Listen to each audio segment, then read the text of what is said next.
Assalamu alaikum wa rahmatullahi wa barakatuh.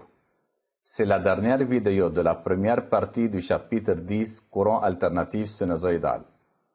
Dans cette vidéo, on veut résoudre une application sur l'énergie stockée dans un condensateur. Application 4. On considère le circuit de la figure 1 qui comporte un générateur, un conducteur ohmique et un condensateur. On donne E égale 5 volts, R égale 10 kΩ et C est égal 100 nanofarad. Partie A. Charge du condensateur à travers une résistance. À l'instant T0 égale à 0, l'interrupteur est mis à la position 1. La tension au bord du composant RC augmente brusquement de 0 à la valeur E. A1. Trouvez la valeur de la tension au bord du condensateur à la fin de la phase de charge. À la fin de la phase de charge, le régime permanent est établi, alors l'intensité du courant électrique sera nulle et d'après la loi d'Ohm, la tension au bord du conducteur ohmique UR est égal à R fois I égale à 0 volts. En appliquant la loi d'addition de tension, et en choisissant le sens du courant électrique I comme sens positif choisi, on obtient la relation suivante. UAF égale UAB plus UBD plus UDF, où UDF égale à 0, qui est la tension au bord du fil de connexion. UAF, tension au bord du générateur qui est égal à E. UAB, tension au bord du conducteur ohmique qui est égal à 0. Et UBD, tension au bord du condensateur UC. Par suite, on obtient E égale R fois I plus UC et UC sera égal à E égale à 5 volts. A2. Calculer l'énergie emmagasinée dans le condensateur.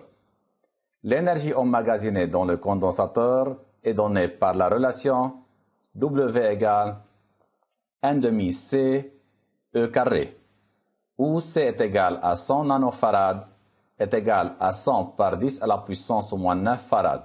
Par suite, W sera égal 1/2 fois 100 par 10 à la puissance au moins 9 fois 5 au carré, qui est égal à 12,5 par 10 à la puissance au moins 7 joules. A3. Calculer la valeur de la constante du temps tau.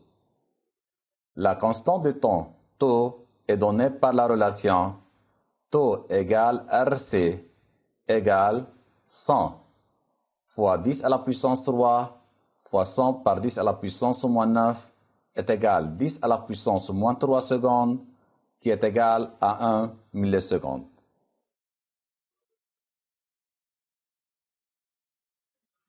Partie B.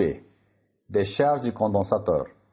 Lorsque le condensateur est totalement chargé et à l'instant donné pris comme une nouvelle origine du temps, on met l'interrupteur à la position 2. B1. Sous quelle forme l'énergie emmagasinée dans le condensateur est-elle dissipée? Quelle est sa valeur numérique? L'énergie est dissipée sous forme de chaleur due à l'effet Joule dans le conducteur ohmique R. Alors, W égale 1/2 C E carré égale 12,5 par 10 à la puissance au moins 7 joules, comme est dans la partie 2. B2. Cette énergie est-elle modifiée si, à la place de la résistance R, on utilise un conducteur ohmique de résistance R' plus petit que R? Justifiez la réponse. L'énergie dissipée est celle qui était initialement stockée dans le condensateur, dans l'expression est W est égal 1/2 C fois E carré, qui est indépendante de R. B3. Calculer l'énergie dissipée dans le conducteur ohmique de résistance R entre les instants T0 égale à 0 et T égale 1 milliseconde. Pour T égale 1 milliseconde, qui est égal à tau, la tension au bord du condensateur est égale à 37% de E.